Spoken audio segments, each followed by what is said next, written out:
Do we have everyone expected to show up? We're still missing. Nanette, were there any committee members who said they weren't able to attend? No, I checked my list before logging in again, and they all say yes. Excellent. So we have now Mary Kay, Mac, and we're missing the rest. Hey, Mary Kate. Mhm. Okay, Hey, Mac, how are you? we're streaming. Good. Mhm.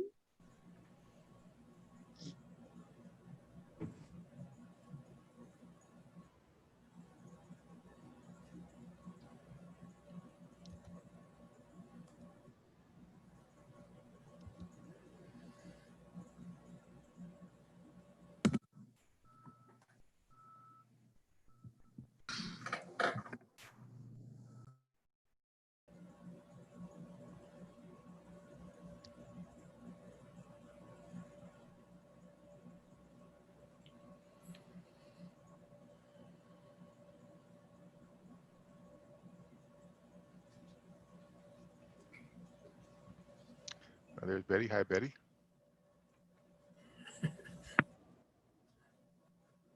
I still on? muted myself. There you go. You startled me. Okay. You know retired people take a nap now. That's okay. It's funny to watch you move that way. It was interesting. I'm like, I hear my voice. No, I just got beep. A friend of mine's got to go for a total hip. Oh, Yeah. I see. I see. Well, we've got 5 o'clock. Is that one more attendee? I saw a phone number. Is the person on the phone Jeff Sattler or? Speaking, that's me. Yep. Okay, yes. Excellent. Hey, Jeff. Hi, how are you, Mac? Awesome. Good. Good. I think we only have what, Vicky? We have 3. We're missing Vicky, Eric, and Janae. Okay. Why don't we give another minute and we can get Mhm. started. It's 5 o'clock now, but Mhm. we will.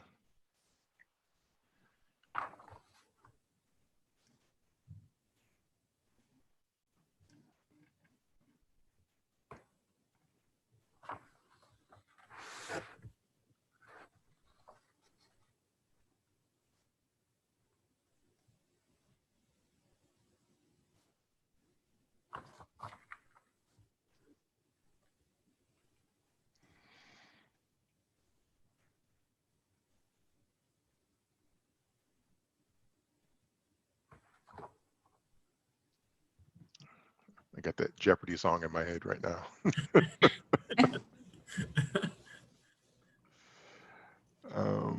We don't have any votes today. So, and they want you to go ahead and get started and call the roll, please. Yes. Mary Kate Mirren, Here. Max Starks, Here. Vicky Kraus, Eric Hagopian, Jeff Sattler, Here. and Janae McDonald. Okay, thank you. And why don't we go right into our fiscal year 2021 budget detail? Mac, let me just check point. Let me just let Janae in. I think you need her as the 4th for your quorum. Mhm. Oh, I do. Oh, She's just joining right now. So we're Okay. right there.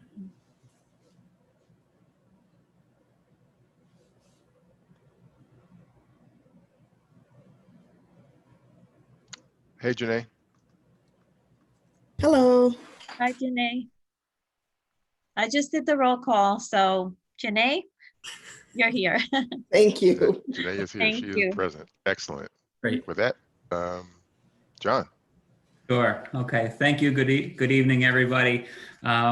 If you would just allow me to take a moment to formally introduce you to Dorothy Ungerer, and I'm going to ask her to present the cash flow update. But Dorothy has joined the college back in 2013, and she came through the student accounts office. Since then, she worked her way up to the business office, working through serving as a senior accountant. She moved on to the assistant controller role, and she's currently serving as the interim controller. She holds a an accounting degree from the State University of New York, and she brings over 25 years of accounting experience to us. And with that, I'd like to introduce and turn it over to Dorothy. Thank you, John, and thank you, everybody. Good evening. So presented here is the cash flow chart you're accustomed to. Just to let you know, there are no changes from our cash flow projections from our last Ways and Means meeting, other than that the projections have been extended to the end of the fiscal year, and that our projections are building in a potential divestment in May of 2021 of $1.2 million. Well, Thank first and foremost, welcome, Dorothy. I'm used to seeing your face, so it's almost, seems odd welcoming you. But good to have you here giving us the update. And as I did look through the cash flow, nothing looked odd to me. It looked like it seemed pretty consistent with what I would expect at least. So I don't have any questions. Any other questions from trustees?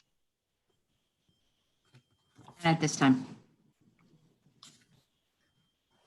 Okay, great. Thank you very much, Dorothy. Thank you. Moving right along, fiscal year 2021 budget update. Okay. Great. And if we could advance one more slide, please. Thank you. Okay, so I'll be brief and I don't want to belabor these slides, but there's a couple of items that I would like to touch on and see if you have any questions afterwards. Again, throughout the slides, feel free to ask questions if you have any. But this slide points out the different sources of funds that we received via the CARES Act and the GEAR funds. Essentially, the shaded area in blue represents what has actually been expensed and encumbered.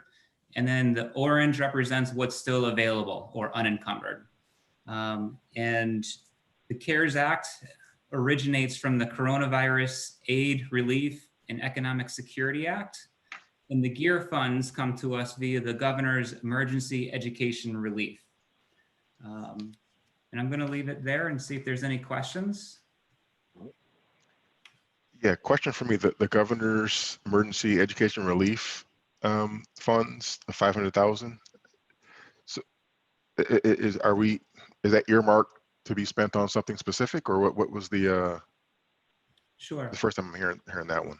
Sure, we did. This is relatively new, where this just came into the college. It is to be used similar to the manner in which the CARES Act funds are to be used, and that's basically related to COVID-related expenses.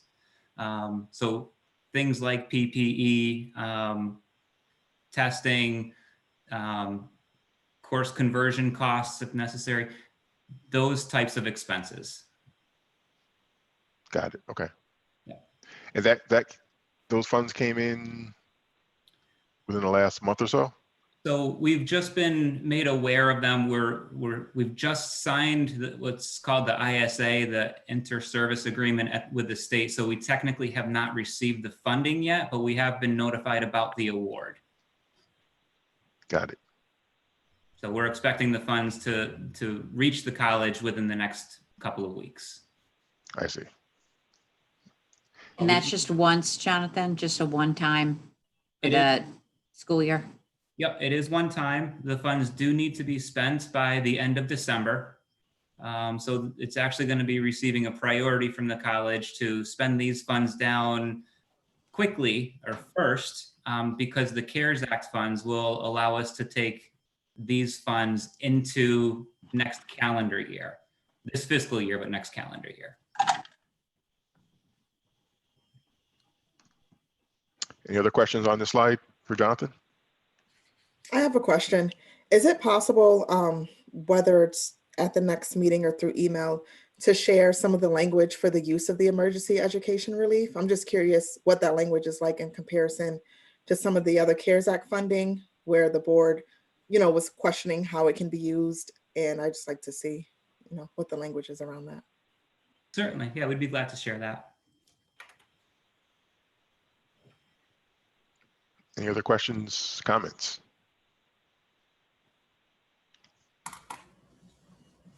Okay, next slide. Okay, and this breaks down what we are spending the CARES Act and GEAR funds on. So this includes everything except for the CARES Act for students, because the CARES Act for students needs to be given directly to the students. This is everything else that the institution is deciding to spend. So for example, the surveillance testing, like I just mentioned, you see is 16%, faculty compensation for course conversion, 20%, and so on. But the total funds here amount to 2.6, almost $2.7 million. Again, just to give you a flavor as to what we are spending these funds on.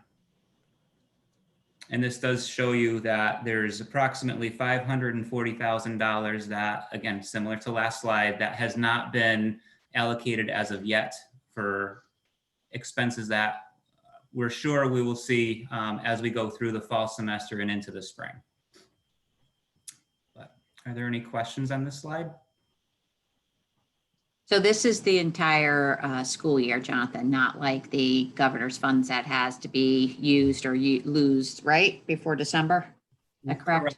It does have a deadline, and depending on which bucket you're talking about, it could be anywhere from April to the beginning of May to the end of May, depending on which bucket. But yes, that's correct. It goes into the spring semester, and these expenses are reflective of that.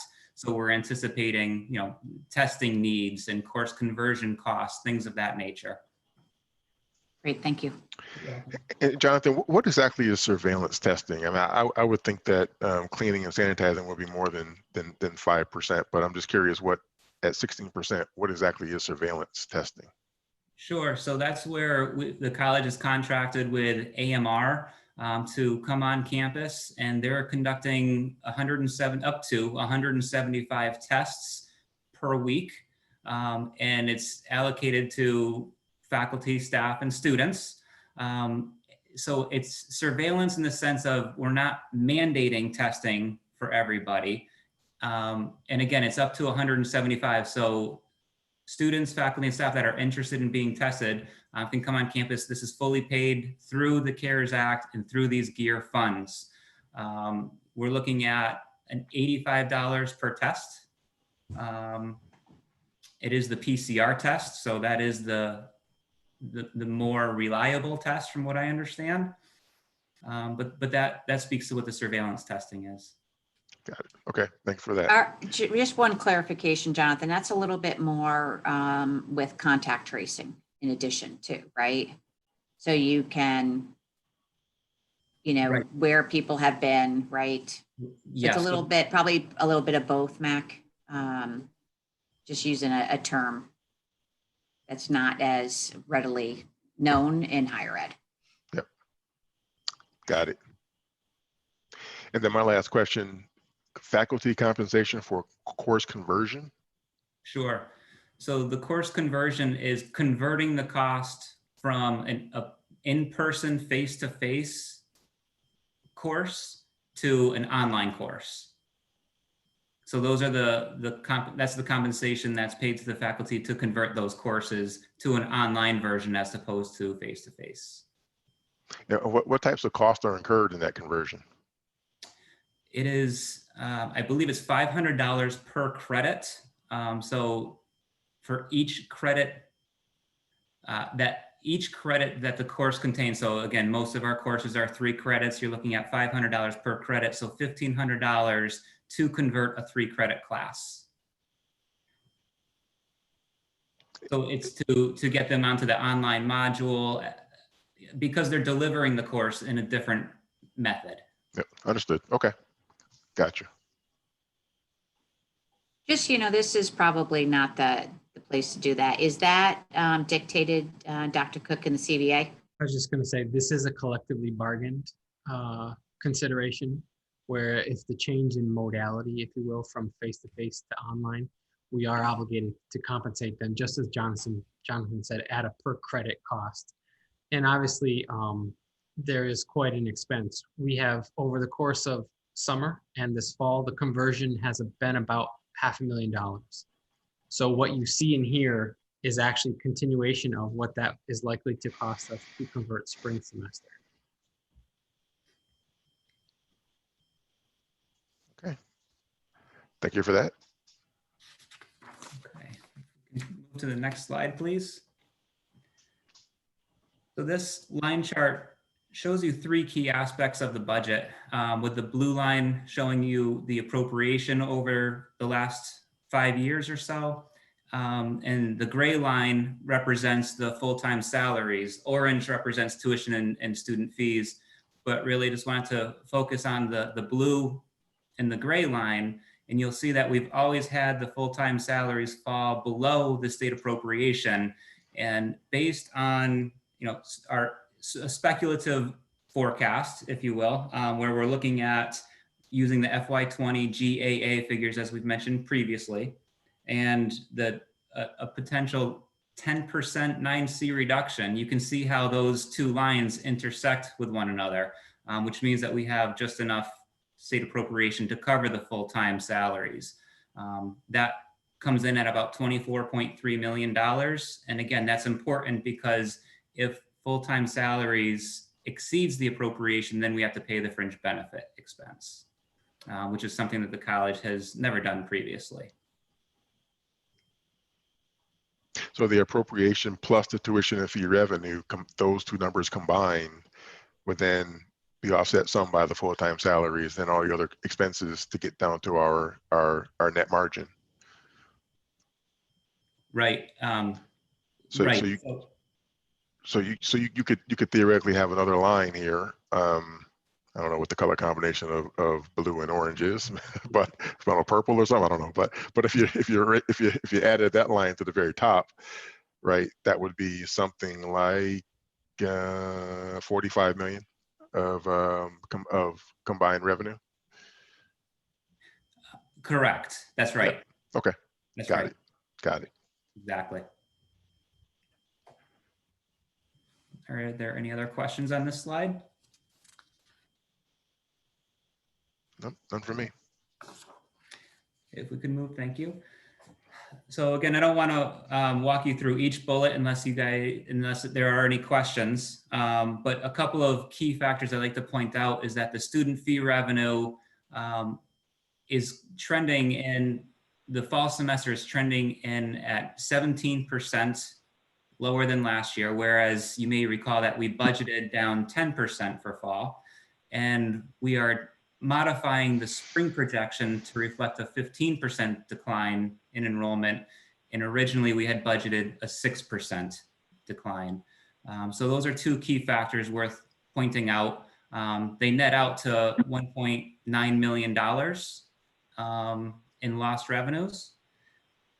And I would also like to point out on the expense line where we had 8 employee separations previously noted from administrative services, but we did call back 6 of those employees in those positions. And that is because we are offering the courses on campus, the low density labs, and that's going to help with the cleaning on campus. That's the maintainers and the HVAC. So to offer the cleaning and those services, we did recall 6 positions.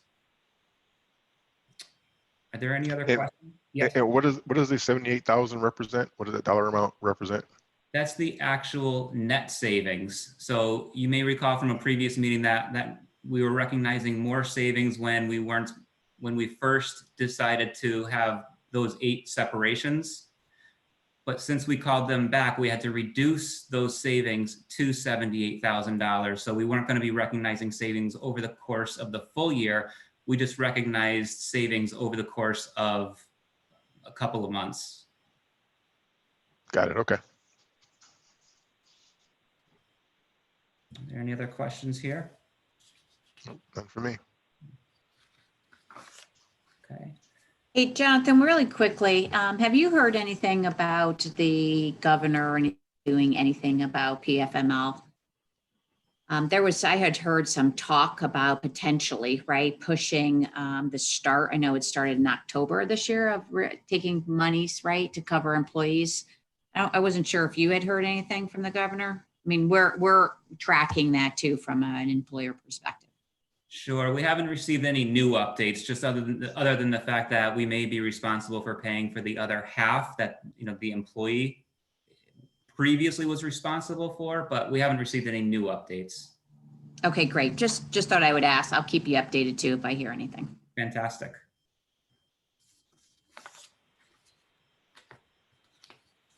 Okay.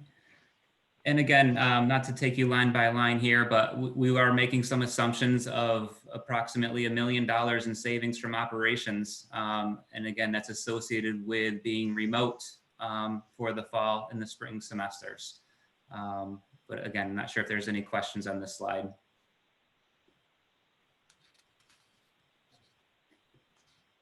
Nope. Okay. And here is the state appropriation enrollment matrix, similar to the version that you saw last month, but we did update it to include additional enrollment forecasts. We also updated it to represent 3 different 9C reduction scenarios. So before you saw 5, 10, and 20%, we've updated this to show 10, 15, and 20% 9C reductions. Otherwise, I won't walk through line by line. It follows the same logic as what we presented last month. With that, are there any questions? Yeah, this is Jeff. I have one question. So the 1,190,000 projected loss, is that where in May we would be funding that from our reserve? Correct. That does correlate to the cash flow that Dorothy presented earlier. Exactly correct. Okay, thank you. You're welcome. My question was similar, so you hit it. It's Vicky though. Just a quick question. That 1,190,000 assumes a reduction in 9C that we're not aware of yet, correct? That is correct. We haven't received any confirmation on the 9C. So without the 9C reduction, there is no loss. That is correct. Yeah, because the 9C reduction reflects about $2.7 million. Thank you. You're welcome. Good point.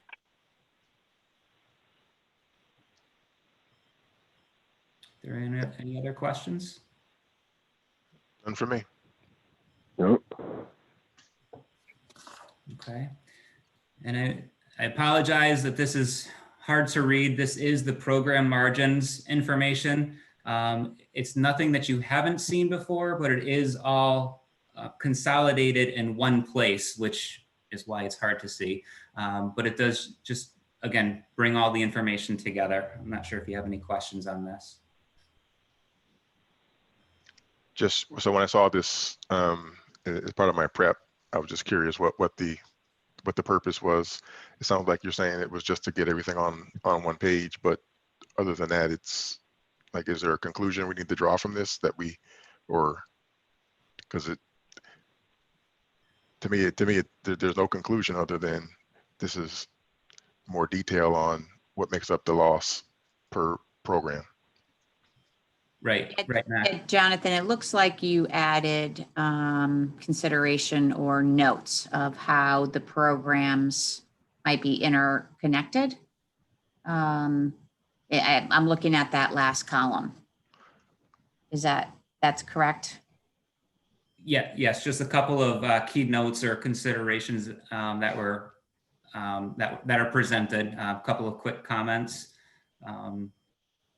Dr. Cook, I don't know if you want to elaborate on those. So again, we just wanted to get all the information in one place. So there was this sort of single point of reference for trustees. You'll see, for example, that note under cosmetology notes the facilities move that we had scheduled for the $1 million. But you'll see some of the other discussion points around the labor blueprint. So obviously those programs between automotive and cosmetology, for example, that were either necessary and required for transfer, or they are health programs. This is just putting a fine point on, again, a lot of the conversations that have taken place over the summer. Okay. Yeah, that gets me back to my comment about, there really is no conclusion to draw. It's information. I mean, to your point, it's described perfectly. It's notes, but it's not, other than that, to me, I looked at this as, okay, this more detail around things that we've seen and or heard before, but so I just want to make sure I wasn't missing a takeaway. Sound like I'm not. Okay.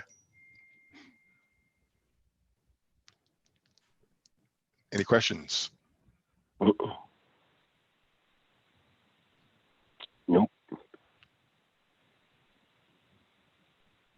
Okay.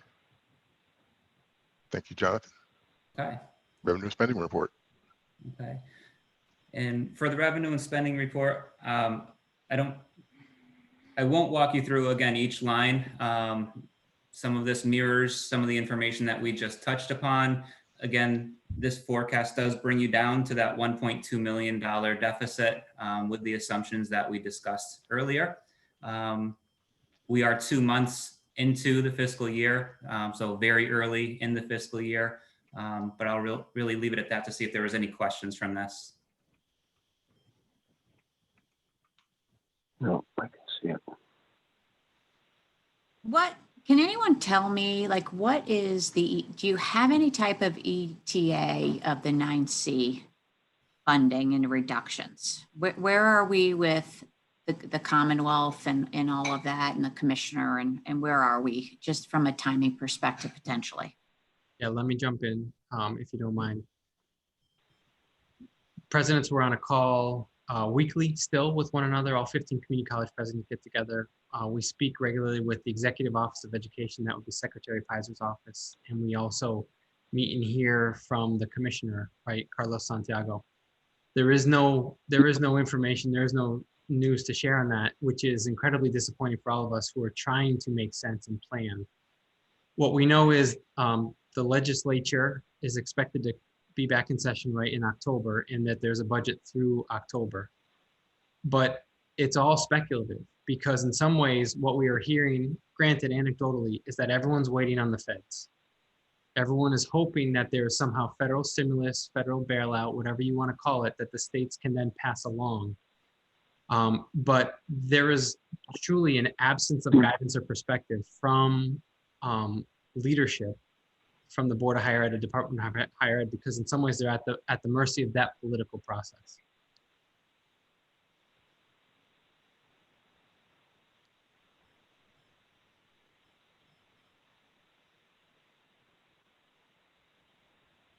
Great, Any thank other you. questions? Any other questions on this exhibit?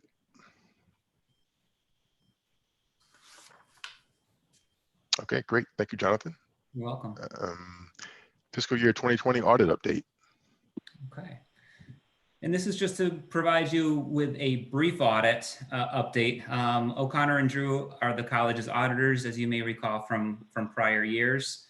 They are working on the audit as we speak. They are, I guess you could say they are virtually on campus this week, certainly working remotely. This is the second week of their field work. They were also out here earlier in June doing some preliminary audit work and planning. The audit committee meeting is scheduled for October 13th. I do know that the board has requested that we send the materials at least 1 week in advance prior to the meeting. We have had conversation with the auditors about trying to meet that time frame for the financial statements and the audit updates. And there is some concern about meeting 1 week. I think at this point, by the time it goes through multiple partner review, quality control, I think we're targeting the Thursday or Friday of October 8th or 9th to get the packet out, or at least the financial statements out in advance of the meeting. Again, that would be a Tuesday meeting is the way that it's scheduled right now. So I just wanted to provide that update and see if there's any feedback or concern from that time frame. Yeah, Jonathan, given I'm on the audit committee as well, I don't, I know we've asked for at least a week in advance for materials, but when it comes to something like that, I mean, it's clearly something that we can get around not having that week. But when it comes to more traditional, college type things that happen on campus, then we want to have that information a week in advance. I'm assuming that Chair Mirren would agree, or if not, she'll certainly set me straight.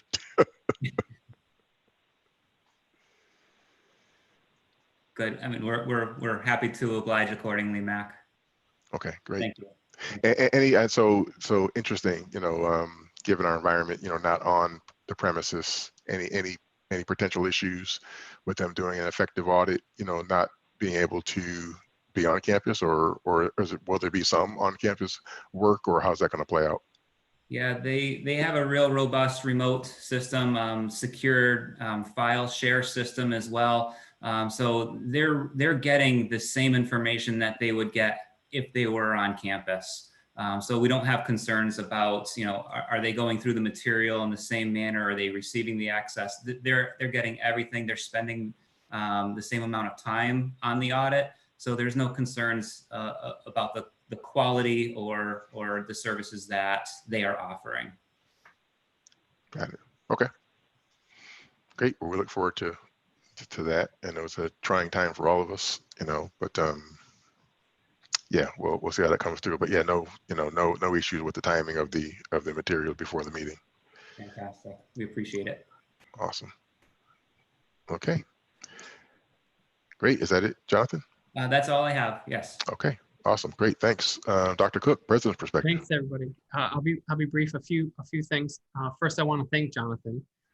He is leaving at the end of September. He had a wonderful opportunity at St. Joseph College in Hartford, Connecticut. So I'm thrilled for him, and I know for him to have a chance to work in private higher ed was also an interest of his. So I'm really thrilled, John. I appreciate you teeing up Dorothy. You heard a little bit about our interim controller. I know also on the call for us is Jason Cohen, who's been at the college since 2009. We are elevating him to Senior Director of Finance and Budgets. He's done a lot of work underneath the program margins that you have. Jason is also going to step forward. He has a bachelor's in accounting from UMass and himself spent many years working as an accountant before he went into higher ed. You have also seen related to this that we have posted for our CFO position, and I would anticipate that we will have an interim ideally in place by the end of next week. We'll see if I can get them there for the trustee retreat. But I also had a chance, Mac and I connected. I know Mac is able to contribute on behalf of the trustees for the CFO search. We've got great co-chairs for that process. We have one of our business administration faculty members. Her name is Ann Gervais, a longtime faculty here, along with Casey Senni, who's our interim assistant VP of human resources. So that's moving forward. If you go to the Chronicle of Higher Education, our job is already there. So I'm anticipating us being able to build a nice, robust pool for that, obviously very important position. Hey, John, before you move on, yeah. Rod asked. So Jonathan, geez, that's you've been so integral in the financial updates, my time on the board, and very, very good. And this today was a good display of your quality knowledge of the subject matter and your delivery. I'm shocked on two fronts. Shocked on I totally didn't expect you to be moving on, and also shocked that now we have a huge hole to fill, given that we've had other folks who've been around the financials for certainly my time on the board no longer with us. So again, just want to extend my thanks to you, and still shocked that you're moving on, but all the best to you. Thank you, Mac. It certainly didn't mean to blindside you, but I definitely appreciate the compliment, and you'll be in good hands with Dorothy and Jason, and wish everybody at the college the best moving forward. Thank you. Now the intro of Dorothy, such a thorough intro makes more sense now. While Dorothy, I like Dorothy, but that was pretty detailed. John and I talked, Mac, in advance. I'm like, okay, do we want to talk about how I made it hard for you to leave? And I pulled out every stop, and he's like, ultimately we could leave some of that to the side. I did try to make it tough for him though. Good to know. You did. This is true. I wanted to end by just having us watch a short 3-minute clip. It's the how to check in process at the college. Obviously, we can't be on campus, and I feel like we lose something with all this remote via technology work. And I wanted to give our trustees, particularly this committee, a chance to see the budget in action, to see it translated. There's been so much work by so many people to position this college to be 80+% online, to contend with all of the different machinations, both in the revenue loss, the enrollment declines, but all these other considerations. Just wanted to show you what 50+ people contributing to a campus repopulation looks like. What does low density feel like when you're a student coming to campus. Again, if you don't mind, we just take 3 minutes to watch this because so many people helped essentially put our actions into place this fall, and I didn't want to lose track of that in the midst of all this. So if we could roll that.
I knew there was music there. I'm glad I'm glad we got there.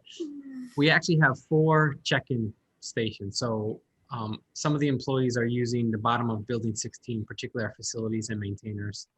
You saw 17 for a number of our science students and faculty, building 20, right, our School of Health. And then even across the street, because of the size of the mechanical engineering technology program there, I can't tell you how many hours people have spent helping put these protocols in place so that, quite frankly, not only do we help limit the spread of COVID-19, but that our students and staff and faculty on campus feel good, that they feel safe about being on campus. There are just some things we cannot replicate as an institution, and these health labs and health clinicals and some of our science and STEM labs are really, really important. And again, it's a real credit to the institution that we helped figure this out. So again, I wanted to just translate the budget into some of these actions for trustees, and that's what I wanted to leave you with. But I'm happy to take any questions.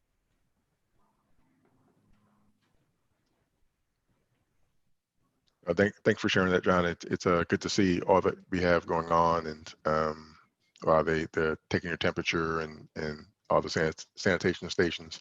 That's good to see. It's a new world, and it's also good to see that we have someone who follows all the lines as he's walking through the campus. You can see I'm on campus, right? And it's eerily quiet. It's just not It's not great when your work is teaching and learning and it's the human engagement. I know online is part of our access mission, but down the road when we can get this vaccine figured out and we can meet and don't have to socially distance, we'll be able to put our best foot forward. But in the meantime, there's just been great work really translating budget to action. And again, the college has really persevered. A lot to be proud of. Thanks, Sean. Thanks for that. And that's good to see the video as well. Thank you. Any other questions of Dr. Cook? No. Okay, great. Any other business anyone wants to raise?